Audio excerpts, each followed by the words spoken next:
नमस्कार साथियों, ज्ञानदान चैनल में आपका स्वागत है। संस्कृत व्याकरण हम पढ़ रहे हैं। विसर्ग संधि के अंतर्गत सत्व संधि हमने पढ़ी। सत्व संधि के भी तीन रूप यहाँ बनते हैं, सीधा से, तालव्य से और मूर्धन्य से, यानी दंते से, तालव्य से और मूर्धन्य से। तीन से की कंडीशन हमारे पास बनती है। तो हमने सुचुत्तु और सुटुत्तु के तहत समझ लिया था कि यदि बाद में श और च वर्ग हो, यानी तालव्य श या च वर्ग का कोई वर्ण हो, तो उस कंडीशन में तालव्य श हो जाता है। यदि उसके अलावा ट वर्ग हो या मूर्धन्य श हो, तो उस कंडीशन में मूर्धन्य श हो जाता है। लेकिन यदि स्थिति इन वर्णों से अलग हो, त और थ होता तो सीधा दंते से हो जाता है। लेकिन यदि क वर्ग हो और प वर्ग हो, तो उस कंडीशन में कौन सा स हो, हम देखते हैं कि कई बार दंते से आता है और कई बार हमारे पास में मूर्धन्य से आता है, कई बार हमारे पास में तालव्य से आता है। तो उसकी कंडीशन यहाँ पर हम समझते हैं इणः श सूत्र के माध्यम से।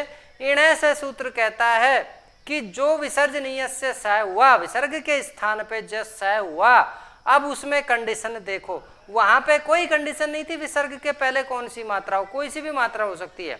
लेकिन यदि वहां पर इण यानी इण हो, ई या उ, इनमें से कोई सी भी मात्रा हो, अब ये ह्रस्व या दीर्घ कोई सी भी हो सकती है।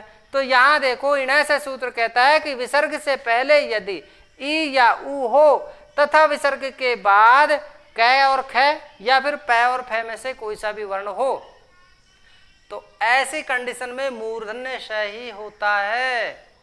दंते से की जगह मूर्धन्य से होता है। तो यहाँ मैंने इसको स्ट्रक्चर बना दिया है। यहाँ दंते से मैंने लिखा, वास्तविक रूप से तो वो दंते से ही होता है, लेकिन उसका परिवर्तन मूर्धन्य में हो जाता है।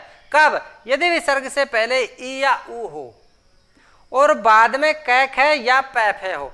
अब यहाँ देखो त थ होता तो सीधा दंते ही रहता, यदि च छ होता तो च वर्ग वाले हो जाते, यानी कि तालव्य से हो जाता। ट ठ होता तो मूर्धन्य हो जाता।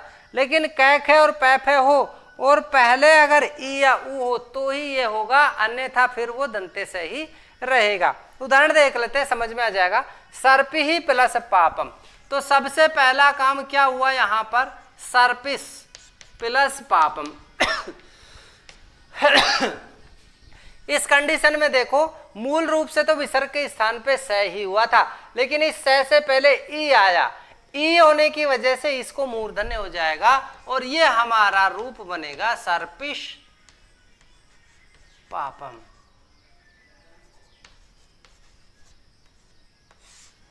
देखो नि प्लस कलंक, तो यहां देखो नि छोटी मात्रा है तो निष्कलंक, ई की मात्रा है, इस वजह से यहां विसर्ग के स्थान पर मूर्धन्य श हुआ, षटकोण वाला स। नि प्लस पापम निष्पापम। दो प्लस कृतम दुष्कृतम। आविः प्लस कृतम आविष्कृतम।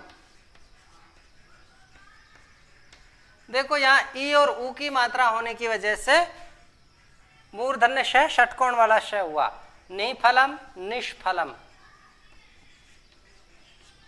चतुःकोण चतुष्कोण। परिहिकार परिष्कार। अब यहां देखो परि की जगह यहां यदि होता पुरः प्लस कार है, तो यहां सीधा वही से होता और इसका रूप बन जाता पुरस्कार। तो यहां भी क तो बाद में है, लेकिन इस विसर्ग से पहले यहाँ विसर्ग से पहले ई या उ नहीं है। ई या उ होता तो यहाँ पे षटकोण वाला होता। अब यहाँ ई या उ नहीं है, ए आया, इसलिए यहाँ पे सीधा से हमारा हो गया।